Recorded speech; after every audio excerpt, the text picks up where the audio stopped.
এই পোস্টটা ডিলিট করে দেওয়া হয়েছে, সো ওইটা ইস্যু না। এই মুহূর্তে পুরো বাংলাদেশের যতগুলো বাবা মা তাদের ছেলে মেয়েকে হারাইছে, হ্যাঁ, আমার কোয়েশ্চেনটা খুবই সিম্পল। যখন বাচ্চার পুরো পুড়ে যাওয়া শরীর দেখলো একটা বাবা মা, নিজের সন্তান, যে সন্তানকে প্রবলেম অনেক বাবা হাতও তুলে না তাদের গায়ে, পুড়ে যাচ্ছে, কাতরাচ্ছে অ্যান্ড মরে যাচ্ছে, একটা গলে যাওয়া লাশ, যখন বুক চাপড়াতে চাপড়াতে একটা বাবা মা কিংবা ভাই বোন তার কষ্টে বুকটা ছিঁড়ে যাচ্ছে, ওই মুহূর্তে কি কোনো সিঙ্গেল বাবা মা একবারও এই সরকারের বা তার মানুষের কাছে একবারও কি বলছে এখন টাকা লাগবে, আমার মেয়ে মারা গেছে, আমার ছেলে মারা গেছে? নো, একবারও বলে নাই। বাংলাদেশের মানুষ সবার আগে গিয়ে উদ্ধার কার্যক্রম নিজেরা করছে। হসপিটালে দৌড়াদৌড়ি নেওয়া, ক্যারি করা, যানবাহন অ্যারেঞ্জমেন্ট করা, পানি, যত ফ্রেন্ডস এন্ড ফ্যামিলি থেকে ফান্ডিং, সবকিছু কিন্তু জনগণ নিজের থেকে করছে। নট বিকজ সরকারের একটা পোস্টের জন্য কেউ বসেছিল। এই পোস্টটা করার আগে কেউ কি একবারও চিন্তা করছে এই যে এত বড় একটা মেম্বারের যে কার্টুনিশ পার্লামেন্ট, যে পার্লামেন্টে যেই বসে তারই কমন সেন্স হারায় ফেলে, নো ম্যাটার কোন গ্রুপ কোন পার্টি থেকে আসে? একবারও কেউ চিন্তা করছে what M I going to do with this post? টাকাটা কি প্রবলেম ছিল, নাকি মানুষ টাকা চাইছিল, নাকি মানুষ খুবই স্পেসিফিকলি কিছু জিনিস চাইছিল? মানুষ চাইছিল জবাবদিহিতা, অ্যান্সার কে করবে। মানুষ চাইছিল drastic measure, strict instant action, এখনই কি করবেন আপনারা? টাকা চায়নি। বাট যেগুলো চাইছে পুরো জিনিসটাকে সাইডে চাপাইছেন কি দিয়ে? এই আপনাদের পুরানো সেম মোড গত 50 বছরটা ধরে ভাই এই তহবিল গঠন আর তদন্ত কমিটি গঠনের যেই একটা লুপে চলি আমরা, এই তদন্ত কমিটি দিয়ে করবেন কি, যেটা তদন্ত বহু বছর আগে থেকে হয়েই আসছে। খালি এয়ারফোর্স না, পুরো বাংলাদেশ জানে এই প্লেনের টাকা, কত টাকা ফান্ডিং দেওয়া হয়েছে আর কত টাকা দিয়ে ভাঙ্গারি প্লেন গুলা কিনা হয়েছে। পুরো বাংলাদেশের সিভিলিয়ানস জানে, শুধু এয়ারফোর্স অফিসার না, যে বাংলাদেশে কয়টা প্লেন মাটিতে পড়ে আছে ভাঙ্গারি গাড়ির মতো, উড়েও না।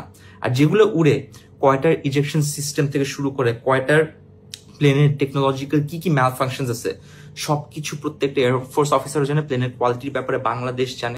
এটা নতুন কিছু না। এই জন্যই যখন আপনাদের দেওয়া কোনো ফান্ডিং এখানে মিনিস্ট্রি ইনভলভ, তাকে কেউ কোয়েশ্চেন করে নাই। রাজুককে কেউ কোয়েশ্চেন করছে যে এরকম একটা জায়গার মধ্যে এস্টাবলিশমেন্ট হইলো কেমনে, যেখানে রাজুক নিজেই জানে যে সেখানে কোনো কিছু রেসিডেন্সিয়াল হওয়ারই কথা না, সেখানে একটা বাচ্চাদের স্কুল বানায় ফেলছে টাকা খেয়ে। মাইলস্টোন নিজে এটার অ্যান্সার দিবে না, বিকজ তাকেও কেউ কোয়েশ্চেন করে। যে মাইলস্টোন নিজে জানতো যেখানে এই ক্যাম্পাসটা বানানো হয়েছে ইট ওয়াজ নেভার এভার 1% সেফ। এটা ওরা জানতো, এটা ডিসকাশন হয়েছে, এটা নিয়ে বাধা দেওয়া হয়েছে, and then they still made the campus, because মরে নাই, মরলে দেখা যাবে। এন্ড নাও শত শত স্টুডেন্ট মারা গেছে, কেউ কোয়েশ্চেন করার নাই, গঠন করছি তহবিল, ফান্ডিং লাগবে। যখন এখানে প্রত্যেকটা সেক্টর ইনভলভড, এখানে মিনিস্ট্রি ইনভলভ, মিডিয়া যেখানে অফিসিয়াল রেকর্ড ছিল মাত্র 20টা স্টুডেন্ট মারা গেছে, 20 জন, তাকে কেউ কোয়েশ্চেন করতেছে না মিনিস্ট্রিকে যে কেমনে এটা পাবলিশ হইলো? পুরা দেশ বলতেছে যে শত শত মানুষ মারা গেছে, দেখতেছে, এভিডেন্সেস সার্কুলেট হচ্ছে। ইউর সেইং এত বড় একটা ক্যাম্পাসে এত বড় একটা ব্লাস্ট হইলো, অ্যাক্সিডেন্ট হলো, 20টা মানুষ মরে। একটা ক্লাসরুমে কয়টা স্টুডেন্ট থাকে বাংলাদেশে, স্পেশালি ঢাকাতে? এখানে কেউ কাউকে কোনো কোয়েশ্চেন করো না, কারো দিকে আঙ্গুল আসো না। বাট দিন শেষে একটা ইনসাল্টিং ডেথ কার হইলো? পাইলটের নিজে। মানুষ কি ডিসকাস করতেছে? সে বীরত্বের ডেথ হয়েছে নাকি না, তাকে নিয়ে গ্লোরিফাই করা উচিত নাকি না, সে ইজেক্ট করছে নিজেকে বাঁচানোর জন্য, যেখানে কিনা মানুষ জানেও না একটা ইজেকশন সিস্টেমে কি পরিমাণে প্রেশার, কি পরিমাণে রিস্ক স্টিল থাকে। একটা ফ্লাইট ইজেক্ট করলে যে সে সেফ এরকম কোনো কথা নাই, যেখানে তাকে এমন একটা প্লেন ধরা দেওয়া হয়েছে যে প্লেনে অলরেডি আগে অনেক এয়ারফোর্সের সোলজার মারা গেছে, পাইলটস মারা গেছে। এয়ারফোর্সকে এটা নিয়ে একবার কোয়েশ্চেন করলো না। পাইলটটা মরলো তো মরলো, এমন একটা প্লেন নিয়ে মরলো যেটা অলরেডি আন্ডার কোয়েশ্চেন, এমন একটা কারাপশন নিয়ে যেটা অলরেডি আন্ডার কোয়েশ্চেন, সেটা নিয়ে কাউকে জবাবদিহিতা করা হচ্ছে না, কিন্তু টাকা চাওয়া হচ্ছে।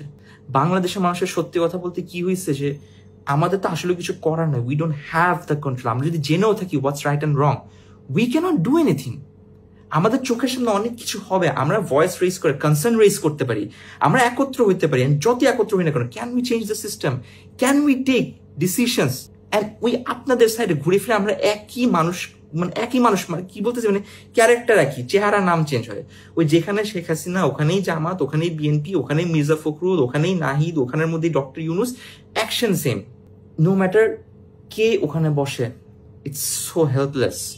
বিকজ আনফর্চুনেটলি নো ম্যাটার আমরা কত সত্য জানি, নো ম্যাটার কত এভিডেন্সেস থাকে, নো ম্যাটার কত পিন পয়েন্ট করি, কারো বাপেরও সাহস নাই এই পুরা একটা গভর্নমেন্টের মধ্যে যে প্রত্যেকটা সেক্টর থেকে তাদের হেড অফ দ্য হেড যারা জানতো যে রিস্ক ফ্যাক্টর কি কি, বাট শুধুমাত্র টাকার জন্য পাইলট থেকে শুরু করে শত শত বাচ্চাদের যান তারা রিস্কে ঢালছে, অল বিকজ অফ হোয়াট?